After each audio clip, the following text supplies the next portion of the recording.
All right, people, good late afternoon. Hope you guys are doing well today. We've got some injury stuff to talk about with these Seahawks and also the Vikings. Although that's not all we're going to do here. Real quick, I want to run through some of the roster announcements that were made earlier today. There's actually quite a bit. Some of it is injury related, some of it is not. But regardless, I just want to quickly take a look at the relevant information.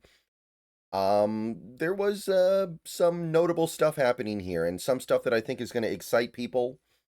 Now, we already talked about Quandre Diggs. He did indeed get signed to the practice squad, but the team has also now signed running back Cam Akers to the 53-man roster, which indicates that Halani is probably going to miss some time.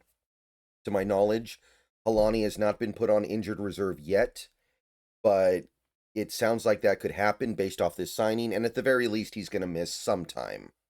All right, guys, before I go any further, I want to tell you guys about my buddies over at Sleeper. And let me tell you, if you're not using Sleeper for daily fantasy football, you are missing out. Check out the left side of your screen right now. Look at all the fun stuff you can get up to. Look at all the stuff you can pick one way or the other on. I've got an entry for this week, the Thanksgiving week of football. We got George Pickens over 75.5 yards against Kansas City. I got Chase Brown and JSN scoring anytime touchdowns in their respective games. And I've got Josh Allen throwing for at least 2 touchdowns against Pittsburgh. Get on over there. You can put together bet slips just like this one. And if you use promo code SBN, that is SBN, you can get up to a $100 match on your first deposit. Terms and conditions apply. See Sleeper's terms of use for details. Check out Sleeper today. Go put your picks down and have fun with sports this year. All right, so those are the 2 new signings. Riley Mills has been designated to return off the NFI list. So he is now eligible to maybe get on the field at some point this year. Keep in mind, though, that he's going to have to practice for a while before he can actually play. There's no way he can go from the NFI list to on the football field for an actual game in just a couple of days like that. So don't expect to see him this week. Honestly, don't be surprised if you don't see him at all. Maybe this is just like an opportunity for him to kind of get acclimated to the NFL because, again, there isn't a ton for him to do right now. Once the Seahawks get Jaron Reed back, Riley Mills really doesn't have a lot that he can offer because he is a 3-tech. And this team already kind of has an abundance of 3-techs, even with Mills on the injured list.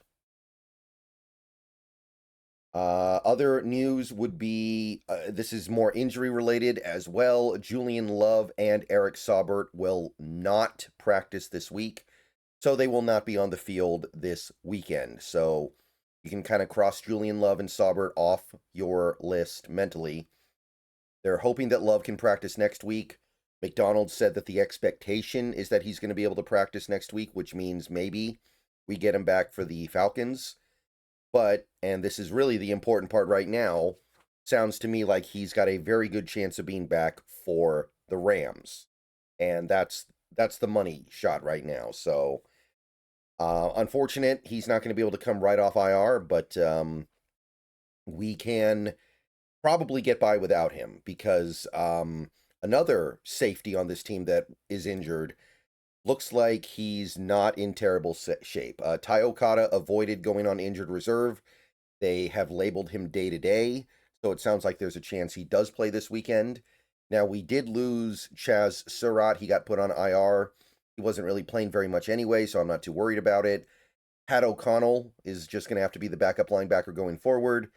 Jack Griffin also getting promoted off the practice squad because one thing that we did earlier today was release Darion Kendrick. That was another notable roster move that the Seahawks made. They re-signed Myles Gaskin to the practice squad. They added a wide receiver to the practice squad as well, Jimmy Holiday. And they released a tackle they had on the practice squad as well, Logan Brown. So a lot of little roster shuffling today. The Darion Kendrick one is probably the most notable, and some people were really unhappy that we lost him. But the thing to keep in mind there is that Kendrick wasn't really playing because he had nothing to offer this defense anymore. He's a nickel corner only. He can play the slot. That's about it. And with Eamon Worry and Witherspoon here, they're just the odds of us ever actually needing Kendrick was very low.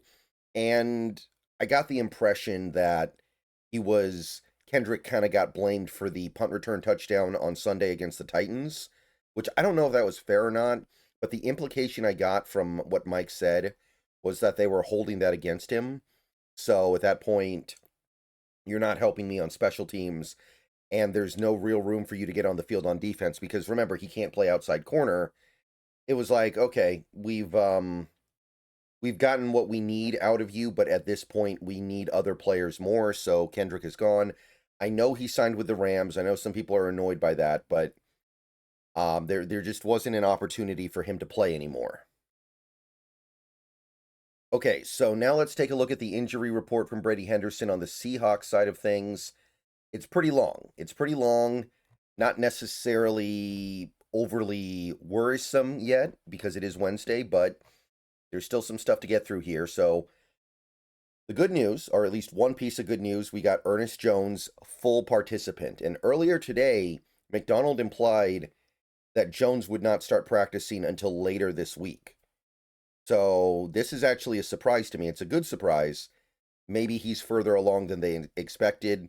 Maybe he felt better today than they thought he would. I don't know. But sounds like Ernest Jones is in a pretty good spot right now. Sounds like that he is going to be able to go this weekend. McDonald did throw a little bit of water on that earlier, but when he did that, it also sounded like he didn't think he was going to practice. So we're ahead of the curve. And Cody White, also a full participant with the abdomen injury. Not much to say there. He does play a little bit right now because of Horton being out, but he doesn't really get involved at all. We also have some resting players, Cooper Kupp, DeMarcus Lawrence, JSN, and Leonard Williams. All were limited today, but they were limited because they were resting. So nothing to worry about there. All good. No problems. Limited participants with an injury included Riley Mills. So we're going to slowly bring him along over these next couple of weeks here. Maybe get him on the field a little bit at the end of the year, but again, not expecting the world. Mike Morris, limited participation with the knee. And we've got Ken Walker, limited participation with the glute, which is what he had last week, and it didn't seem like it really bothered him. And then you've got Gray Zabel, also limited, and that's left over from the Rams game, obviously. So the fact that he was able to play the whole game last week, pretty good indicator that it's very likely he'll just have limited practice this week and then be able to go on game day. So that's the limited stuff. We do have some DNPs, some did not practices, including George Halani with the hamstring. I expect him to miss some time. And again, we signed Cam Akers because I assume we know that Halani's going to miss some time. So already ready for that. Uchenna Nwosu, though, ankle injury, DNP. Didn't see that coming. There was that moment against Tennessee where he was covering down the field and actually got hurt and left the game for a few plays. He did come back, but sometimes that doesn't necessarily mean everything's fine. So, yeah, Nwosu, DNP with the ankle, and then Ty Okada with the oblique.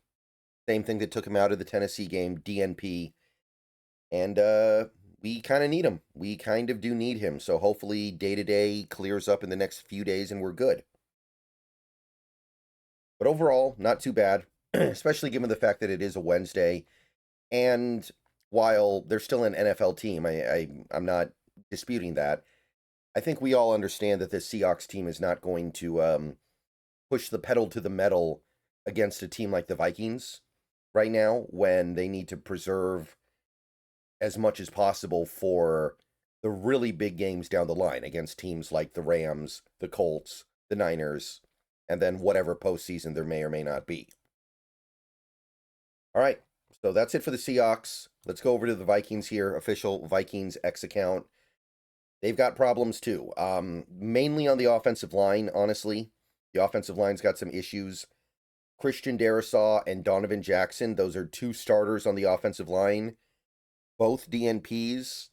I'm not getting the sense that either guy is going to play. Based on what I've heard, based on my understanding, I think both guys are going to miss this game. So, Darisaw, Jackson, their offensive line is a mess. I think they have Ryan Kelly back now, and he's been back for a little bit. So that helps. But overall, this is one of the big reasons why Minnesota has been so bad offensively this year. Now, everyone else is limited, like Jonathan Greenard. Got a Theo Jackson limited with a neck injury. Justin Jefferson and Harrison Smith are just resting, by the way, so no injury there. Same for J.J. McCarthy, limited with a concussion, but they've already basically said that he's not going to play. So it's just a concussion protocol situation. And even if he can play technically, is it really wise to take one of the worst quarterbacks in the league already and make him play when he's not 100%? I don't think so. I understand this is kind of a must-win game for Minnesota, but if it, you have to question whether or not there's a significant upgrade to their chances with McCarthy. I know McCarthy's better and has more upside than Brosmer, but you look at how bad McCarthy's been in most of these games, you can't really get worse. So I don't think they're going to mess around with that. Josh Metellus, the safety, limited with the knee injury and the shoulder injury. Dallas Turner limited with the hip. So all those guys probably good to go, except for McCarthy. But the damage has already been done with their offensive line. They cannot keep those guys upright, and they suffer for it. Okay, that's it. Wanted to cover a couple different areas there. We did. So thank you. See you guys soon. Go Hawks. More videos coming soon.